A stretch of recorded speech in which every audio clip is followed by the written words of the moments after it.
देशभरात विविध शैक्षणिक व भरती परीक्षांमध्ये वारंवार समोर येत असलेल्या कथित पेपरफुटीच्या घटनांमुळे निर्माण झालेल्या संतापाच्या पार्श्वभूमीवर तसेच दिल्लीतील जंतर मंतर येथे आंदोलन करणाऱ्या विद्यार्थ्यांवर लाठीहल्ला झाल्याचा आरोप असलेल्या पोलीस कारवाईच्या निषेधार्थ गुरुवारी तिवसा शहरात सर्वपक्षीय व सर्व संघटनांच्या वतीने एक दिवसीय बंद पाडण्यात आला। यामध्ये व्यापारी, विद्यार्थी, पालक, शिक्षक, शेतकरी, युवक, विविध सामाजिक संघटना तसेच सर्वसामान्य नागरिकांनी उत्स्फूर्त प्रतिसाद दिला।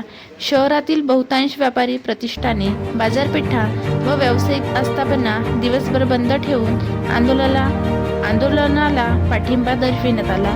सकाळपासूनच तिवसा शहरातील मुख्य बाजारपेठ, व्यापारी संकुले, किरकोळ दुकाने, विविध सेवा आस्थापना आणि व्यावसायिक प्रतिष्ठानावर शुकशुकाटांचे वातावरण पाहायला मिळाले।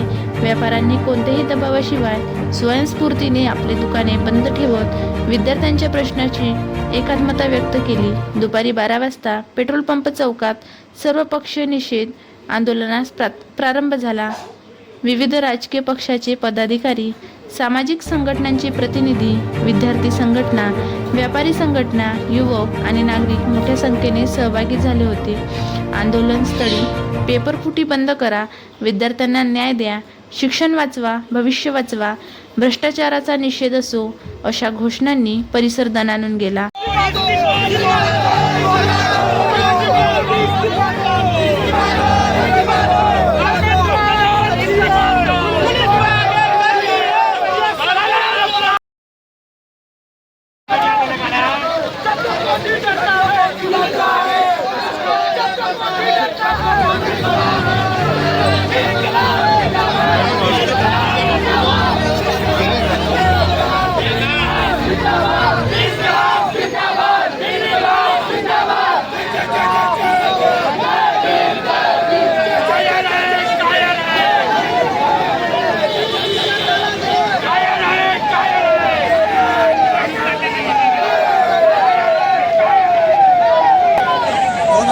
पासून या देशामध्ये नरेंद्र मोदीचं सरकार आहे आणि आज 12 वर्ष झाले त्यांच्या सरकारमध्ये 90 वेळा मुलांचा पेपर लीक झाला आहे।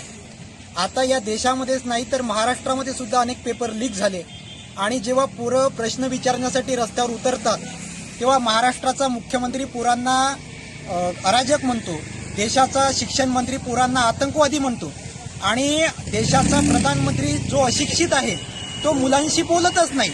मग अशा परिस्थितीमध्ये जेव्हा सोनम वांगचुक सारखा एखादा वैज्ञानिक जेव्हा रस्त्यावर उतरून जंतर मंतरमध्ये उपोषण करतो, गेल्या 22 दिवसापासून उपोषण करताय, तर अशा परिस्थितीमध्ये त्यांना उपोषण सुद्धा करत नाही, म्हणजे उपोषण सुद्धा करू देत नाही। ज्या प्रकारे एखादी डेड बॉडी उचलून नेल्या जाते त्या प्रकारे नरेंद्र मोदीच्या हुकुमशाही पद्धती